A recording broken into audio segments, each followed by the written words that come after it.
Welcome back to another episode of Film Buff Bros. And in this episode, we're going to chat about our favorite Humphrey Bogart movies. Old bogey. All right, so mine is The Treasure of the Sierra Madre. I think that Bogart's character has a really interesting arc in that he goes from being poor and pretty ethical to being rich and extremely unethical and immoral and murderous. The movie has many moments of conflict with high stakes, which yield a very compelling pace. Like obviously there's the main, climax, but there's lots of dire kind of high stakes conflict peppered throughout it. Also, it's quite a unique performance for Bogart in that he is never really that strong and confident like he is with a lot of like the film noir movies, and he's mostly paranoid and pathetic throughout the film. Me saying that, now I just realized that the Caine mutiny, however, he is confident throughout that. But yeah, no, he's just really like kind of, he gets creepy and he holds his hands up like that, like he did in Petrified Forest. But yeah, he's just very like petty and delusional and neurotic, which is a fairly unique performance for him. And he does it well.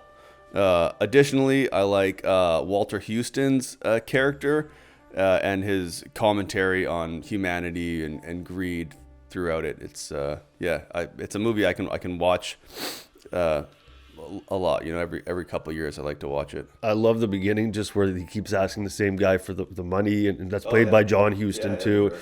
That was on my runner-up list.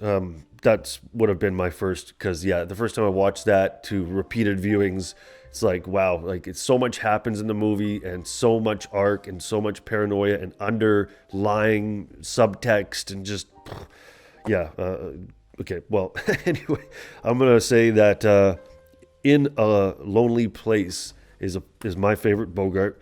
It's not very well known. It was when he was older, and he's not playing like a smooth character. Again, he's playing like a hot-headed like maniac character that can snap. He can be really funny, charming, nice guy, and then boom, he snaps. Like the first time you see him in the movie, it's a road rage scene. And there's another road rage scene in the middle of the movie too, where he almost kills a guy. And I really hadn't seen road rage in movies up until that point. That was the early 50s. The girl turns up murdered, so you don't know as the audience if he did kill this girl or not. So the whole movie they're holding that tension, and only at the very end do you find out the truth, which I thought was great. What else? I thought the girl in it was like pretty charming, and I thought the humor, it's like very morbid, like cynical humor, which is I like that kind of humor. And it's not a big grandiose Bogart film like Casablanca or Tavernon.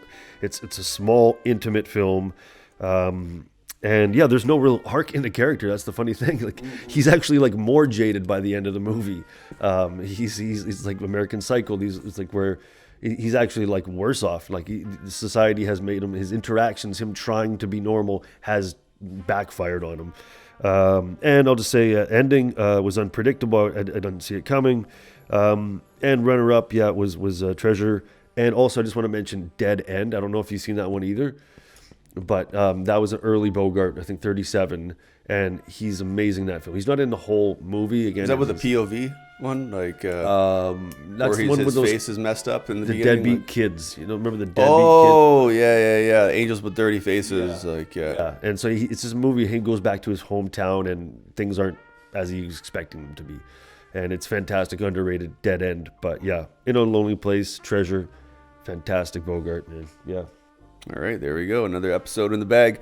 Tune in next week for another episode and click down below to subscribe and hit the notification icon so you can get all of our content, which is on a weekly basis. And leave a comment below and let us know what type of movies you want us to review. Goodbye.